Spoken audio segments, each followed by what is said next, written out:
All right, so today we're going deep on something pretty unique, I think. Yeah. A story told by Rabbi נחman of Breslov back in 1806. Mm-hmm. And it's all about, finding contentment, inner peace. Yeah.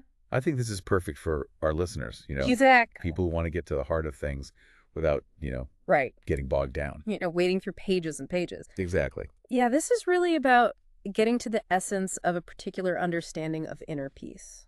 Yeah, and the story revolves around a king. Right. Now, this king, he's got it all right. He does. Power, luxury, you name it. All the external trappings. Yeah. But then he starts wondering, Mm-hmm. is anyone in his entire kingdom truly free from worry? A profound question, isn't it? It is. It really, think about it. Yeah. You're at the top. You have everything you could possibly want materially. Right. But then this thought creeps in. Mm-hmm, mm-hmm. Could someone with far less actually be more at peace internally? Right. And it's that question that sets him on this quest. This quest for inner peace. Yeah, a quest to look beyond the surface of his seemingly perfect kingdom. And what's interesting is how he goes about it. Oh, absolutely. He doesn't, make some big announcement or Mm-hmm. call in his advisors or anything like that. He goes undercover. He does. He sneaks out at night. Right under the cover of darkness. And he just listens to his subjects, Eavesdropping. trying to hear what's really on their minds. Their unfiltered anxieties when they think no one's listening. And what does he hear? Well, Spill the tea. a whole symphony of worries. Oh, yeah. Business troubles, pleas for royal intervention. Right. Just everyday struggles. Like this constant hum of anxiety. Yeah, running through every level of society. Proving that money and status don't equal peace of mind. It's a powerful reminder that worry doesn't discriminate. It doesn't. It really doesn't. Based on your social standing. So the king is going about his secret missions. Yeah. And he comes across this, What does he find? a rundown house. Dilapidated almost. Yeah, but here's the thing. Mm-hmm. From inside, he hears joyful violin music, Oh, wow. wine food, Sounds like a party. and the man inside seems totally carefree. This is fascinating, isn't it? It is. It's like this stark contrast. It is. Right. This juxtaposition between outward appearances and inner state. Yeah, you've got this guy with basically nothing materially, Right. but he seems to have this abundance of joy. It's like the violin music itself is this delicate expression of his happiness. Yeah, it's like his own personal soundtrack. Exactly. And then the wine, the food. The simple sustenance. Yeah, it's like his contentment isn't tied to extravagance. Exactly. It's not about having the fanciest things. Right. It's about something deeper. Absolutely. So, of course, the king can't just walk on by. Of course not. He's got to see this for himself. He has to investigate. He enters the house, Oh, and the man welcomes him in. he does. No questions asked. No hesitation. Shares his drink, even toasts to the king's health. Wow, so the king gets this firsthand experience. He does. And you know what? What's that? He ends up staying the night He does. because he wants to see if this joy is the real deal. He's like, I need to confirm this. Yeah. Is this guy for real? Is this genuine, lasting joy, or is it just a facade? Right, because if it's real, Mm-hmm. the king wants to know the secret. He wants to unlock the key to this contentment. Exactly. So the next morning, the king's like, Yeah, he's got to get to the bottom of this. all right, dude, how do you afford this lifestyle? How do you maintain this carefree existence? Right. And the man's answer is surprisingly simple. What does he say? He repairs things, He repairs things. broken items. Ah. He mends what's damaged, earns a few gold coins each day. That's enough. That's enough for him. To enjoy life's simple pleasures. Yeah, he didn't need much. No. He's content with his work, his wine, his food, His violin. his music. It's beautiful, isn't it? It is. But then the king has this What is it? this kind of dark thought. Yeah. He thinks to himself, I will ruin this for him. Oh my goodness. It's like he's almost threatened by this man's happiness. It's like this contentment outside the conventional markers of success just doesn't compute for him. Yeah, like how dare you be happy without all the things I have? Right, like it challenges his whole worldview. So what does he do? Tell me. He issues a decree. A royal decree. Nobody can have their broken things repaired by anyone else. Oh, wow. They have to fix it themselves or buy new. So he's directly targeting the man's livelihood, He is. trying to cut off his source of income and presumably his joy. Exactly. It's a calculated move to disrupt his whole way of life. And what's the man's response? Well, the story says he's disappointed at first, Makes sense. but his faith doesn't waver, Okay. and he finds another way. He does? He sees this nobleman struggling to chop wood, Okay. and he offers his help. He steps up. He works hard, earns a gold coin, and he keeps going Until he has enough for his simple meal. you're not giving up. Yeah.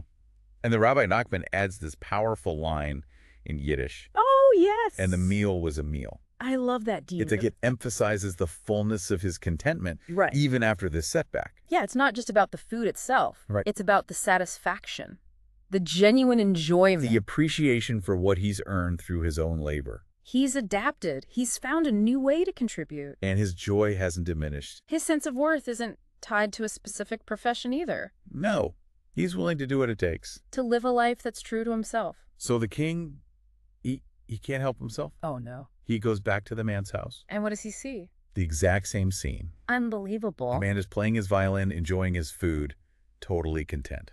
The repetition is key here. It is. It shows that the king's actions haven't changed the man's inner state. Yeah, he's resilient. His peace isn't dependent on external circumstances. So the king, he doubles down. Oh boy, here we go again. This time he forbids anyone from chopping wood. Another direct attack on the man's livelihood. Yep, he's determined to crush this guy's spirit. And what happens? The man finds another solution. He does. He sees someone struggling to clean a stable, Okay. and he offers his services. He's resourceful, isn't he? Incredibly, and for this he earns even more. More. 2 gold coins. Wow. He cleans enough stables, gets his 6 coins, and goes back to his joyful life. This is incredible. It's like obstacle faith, resourceful adaptations. It's a pattern.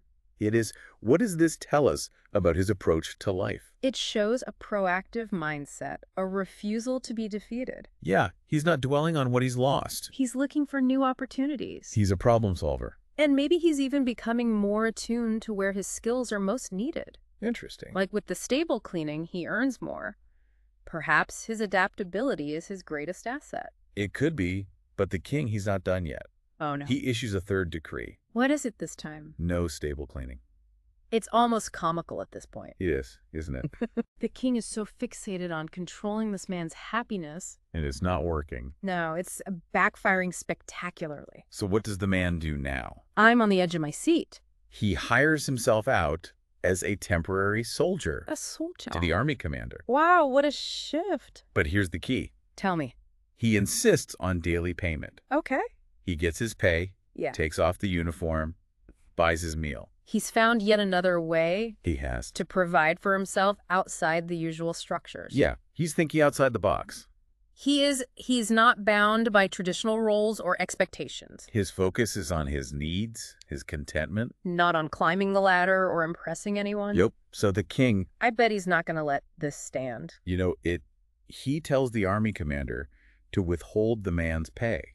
For a day. For a day. This feels like the ultimate test. It does. How can he possibly maintain his lifestyle with no income? He's being forced to rely on his ingenuity. And what does he do? What does he do? He removes the blade from his sword. Yeah. Replaces it with wood so it looks the same. Clever. And he pawns the metal blade. Wow. Gets the money, buys his food and drink, and plans to redeem the blade later. He's using his skills from the beginning. Right. His repair skills come in handy. This is brilliant. He's resourceful. He's quick thinking. He is. He doesn't panic. He finds a solution. So the king decides it's time for a showdown. Oh. He orders the man to execute a condemned prisoner. Oh my goodness. Knowing his sword is now just wood. This is a setup. It is. He gathers all his ministers to watch. He wants to publicly humiliate the man. Expose his deception. The stakes are so high. They are. It's all come down to this. But when the moment arrives, What happens? the man doesn't try to fake it. He doesn't. He pleads with the king. He does. Says he's never shed blood. Questions the prisoner's guilt. He's appealing to the king's conscience. He is. He's standing up for what he believes in. This shows a depth to his character. It does. It's not just about survival. Right. It's about integrity. But the king insists. He does. And in this really tense moment, the man turns to God. He prayed. He says, if this man is innocent, Yeah. let the iron become wood. Wow. And then he draws his sword. It's wood. The crowd is stunned. They can't believe their eyes. And there's this kind of nervous laughter. It's like the tension breaks and everyone's just bewildered. And the king, What about Ping? he finally gets it. He He understands. sees the man's true character. And what does he do? He releases him, Unharmed. unharmed. The story doesn't say if the king changes his ways, Right. but he's clearly had a profound experience. He has. So what's the takeaway here? I think it's that true peace of mind. Yeah. It's not about external things. It's not about possessions or status. It's about inner resilience, Adaptability. faith, the ability to find joy in the simple things. That's a powerful message. It is, and I think it's something our listeners can really relate to. Absolutely. So to our listeners. Yes, to you. We hope this deep dive has given you a new perspective. On the pursuit of happiness. It's not about chasing external success. It's about cultivating inner peace. And as you go about your day, Yeah. we want you to think about this. Okay. What are your broken blades? Broken blades. Yeah, you know those dormant skills, forgotten passions, Okay. untapped strengths. See what you're doing there. How can you repurpose those things to Yeah. cultivate a deeper sense of peace? Regardless of the challenges you face. It's a question worth pondering. It is. Long after this deep dive is over. Absolutely. Thanks for joining us. It's been a pleasure. Until next time.